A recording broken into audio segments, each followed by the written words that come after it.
Hey there, TMG Pits, Knoxville, Tennessee, guys. Today I've got a dumpster fresh out of the shop, and this one right here, this one's actually mine. Believe it or not, after 3.5 years, I finally got my own TMG pit. So I'm gonna take this bad boy to my house. I'll probably use it maybe once every quarter. So about 4 times a year, I'll probably use this, but it'll be there to look good. And today, Lawson said, man, you've been working so hard, I'm gonna cook you some ribs. So we got some ribs going, guys. Dumpster ribs, roll-off ribs, they just hit different. So check these bad boys out.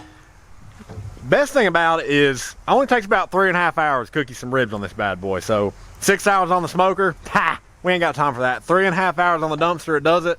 Guys, the dumpster is all 3/16 plate steel. The bottom is actually insulated. So you got 1-inch insulation on the bottom. You can see kind of how we got our fire built in there. You also get a lower rack. We've got some ribs on there too. We've been kind of rotating around to keep them all even. But super easy cooker to run. If you don't have a lot of time to fool with something, a dumpster roll off, probably gonna be your best bet here. But yeah, that's it. We're about to pull these suckers off, go in there and have some lunch. So guys, if you want a direct heat cooker like this built, you know to call TMG Pits, Knoxville, Tennessee.